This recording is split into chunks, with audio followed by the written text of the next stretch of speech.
I would say, Bill, I think a lot better over an expensive meal and some beer. So maybe we can talk if you pay. That could certainly be arranged. Now, what do you have behind you is a quota. You have a vice president of sales that also has a quota that will push that deal through if at all possible. Where the peering guy, he'll kind of drop it. I, as a peering coordinator, am leveraging an internal advocate at the right time to get this peering in place.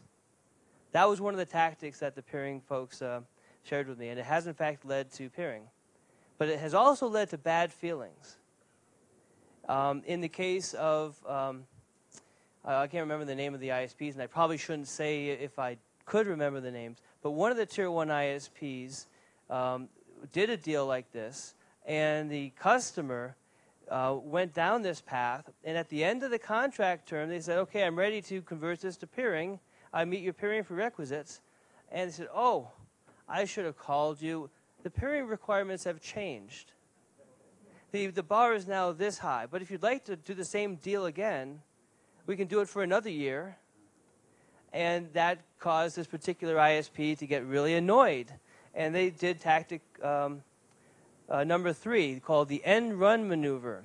So ISP, Freddie refuses to peer with me. So what I do is I aggressively go after Freddie's customers, because I'm not going to need to peer with him if I can peer or sell transit to his largest customers. Because then I'll have direct access to them and I'll need you less. And much like dating, the less you need it, the easier it is to get. True. A related maneuver is called bundling internet transit with peering. And I saw this for a while in Europe. I haven't seen it quite as much in the US. Maybe you guys can tell me if you have this here in Africa. But the idea here is, again, you leverage the internal advocate, Karen, to push this deal through. And the deal will be that I will buy transit from you, access to the entire internet, but you have to agree to give me free on-net access, which is also known as peering. We will reciprocally exchange access to each other's customers, and for traffic that's not directly on your network as customer traffic, I will buy transit from you. Does that sound like a good deal? Freddie? Actually, it works only for content networks. It works from the BGP logic.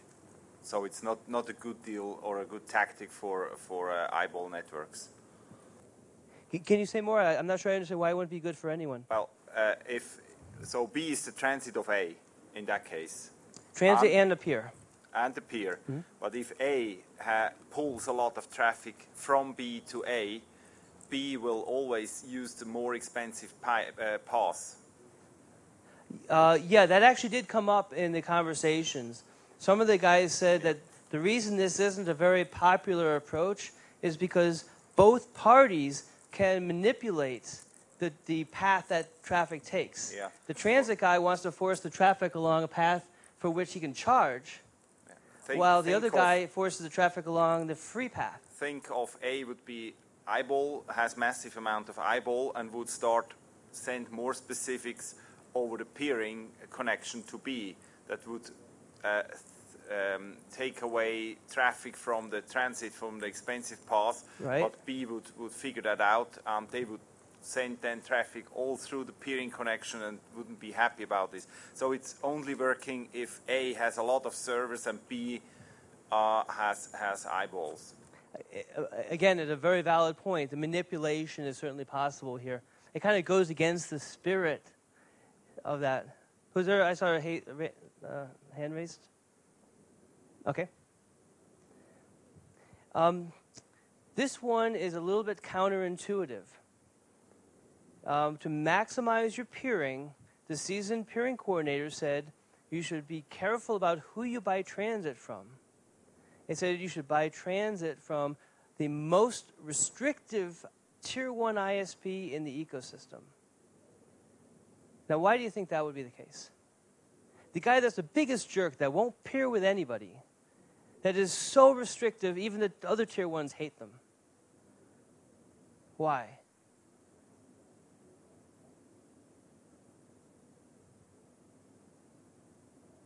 Any ideas?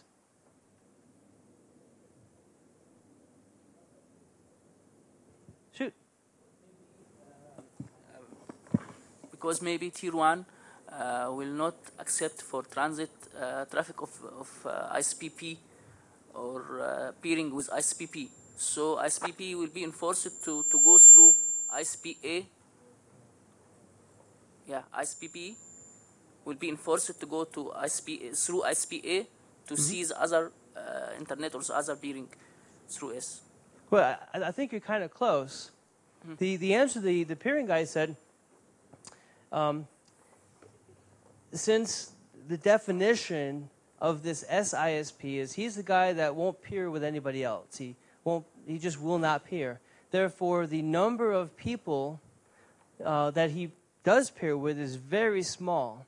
And if you want to, as ISP A, you want to peer with ISP B, you're more likely to be able to get the maximum amount of peering if you don't try and target someone who has a peering relationship with your upstream.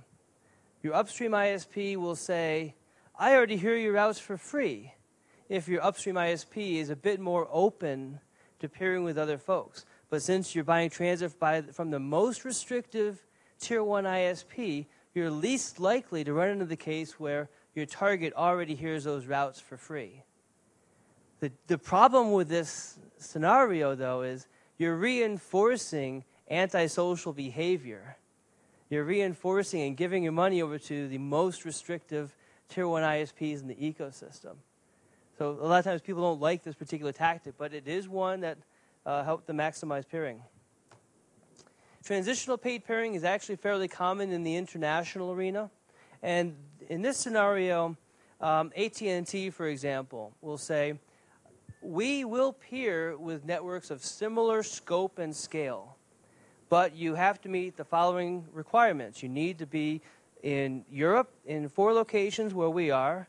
You need to be across the U.S. in all 8 interconnection regions, and you need to have an OC12 backbone in Asia, for example. Now, a large network like maybe an XO, for example, would say, we're not quite there where we can meet you in Asia, but we don't have 4 cities. We don't have the OC12 yet. We'll have that in about 9 months. AT&T will provide a paid peering scenario, a solution, in some cases, so that this is a transition, a stepping stone, they would call it, to full peering. This is a way to get everything set up so the instant that you meet those requirements, they will turn up a full free peering solution. So anyway, I thought that was kind of an interesting play. The partial transit solution came from James Rice, who was at the time at BBC Internet. And what he said is, when someone wants to go into the links, for example, the links exchange point in London, there's a joining fee, there's a membership fee. It might be like £15,000. Is that right, Freddie? Like £15,000? The annual fee for the links? How much is it? It's lower than that? It's like £2,000? £3,000? Okay. Whatever the price is, the ISP that will do this maneuver will go to ISP A and say, you could build into the exchange point, and if you do, it's going to cost you this much money that you'll pay to the links. And if you do, you need to build in and buy co-location space. You have to buy a port on the switch. And then you have to start asking for peering with all these folks. We, BBC Internet, you know what? We have peering with all those folks that you want to peer with already. What we will do is we will announce those routes that you want for free. We will announce those to you at the cost of the transport and maybe a little margin. And we'll also give you access to all of our customers. So what you will hear over this pipe are all the routes that BBC Internet has successfully obtained via peering, plus all BBC routes, and it just costs you a little bit more than the price of transport, the cost of building in. Does that sound like a good deal?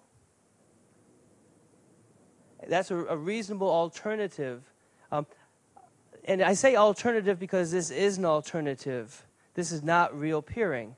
Even though ISP-A can reach ISP-B, its target, there will be an AS hop in between them. And people will be able to see that this is not a free peering relationship. This will look like a transit relationship where they just don't hear all of the routes. But that's an interesting manipulation. Speaking of manipulation, the next one is the most fun. You want to see a really fun maneuver? This one is called traffic manipulation. And it leverages the fact that web traffic is inherently asymmetric. So a very small request for content results in an asymmetrically large response, right? Small request for web page, large response back. Small request for video, large response, very, very large response back. So in this scenario, we have ISP-A who wants to peer with ISP-B. In the scenario, ISP-A is content heavy. They've got a lot of content to push to ISP-B. ISP-A has two upstreams. They have an upstream of ISP-L and an upstream of ISP-M. Okay? So in both cases, ISP-A is paying L or M for traffic.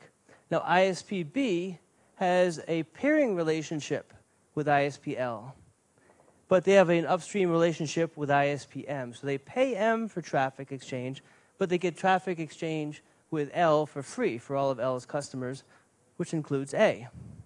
So what would happen if ISP-A just contacted ISP-B and said, hey, I'd like to peer with you? ISP-B would say, I already hear your routes for free. No, thank you. I'm good. ISP-A is savvy. This is a seasoned peering coordinator. And I'm showing here this blue request here. These are the eyeball networks. The eyeballs with very small requests asking for ISP-A contact generates an asymmetrically large response back along this path. And from B's perspective, this is a free traffic exchange. So what does ISP-A do? ISP-A, being the owner of the content, can force its spigot of massive traffic flow along either of those two paths. So it forces the massive traffic flow along a path that will cost ISP-M money. And they let that run. They set up the routing to force the small requests up through the free path will generate large responses across the path for which they have to pay. In one case, the ISP said, we may even turn on a traffic generator and maybe crank through some of last month's traffic to just amplify this effect. Interesting.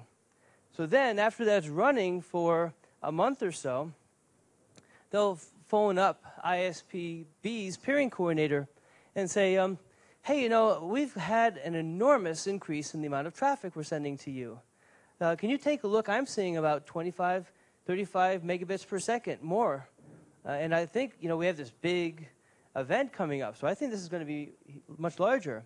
So the peering coordinator takes a look at their traffic flow analysis and says, oh my goodness, how did I not see this? This is costing us a lot of money. I can save our company a lot of money by setting this peering session up. And I don't want anyone to know that this has been going on for an extended period of time because it means I haven't been doing my job. When in effect, it's really just been a redirection of that traffic. So after about a month's time, the peering coordinator will say, oh my goodness, I better set that up.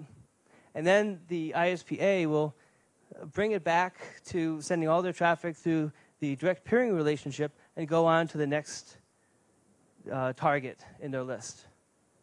What do you think of this? How can we easily know that B and M actually have they're buying transit and it's not peering? I'm going to pass that one on to Freddie, see what his answer is. The question is, your ISP-A, how do you know that ISP-B has a peering relationship with L, but a transit relationship with M? I have an answer, but I want to... Well, B has probably a looking glass, so you can look at their routing table. Then I mean, you can play even nastier doing this. If L is a transit of B and M is also a transit of B, and you buy from both M and L, make sure that you don't buy 95 percentile but average, and then you swap the traffic every 2 weeks, so that their 95 percentile bill rings twice a month. So yeah.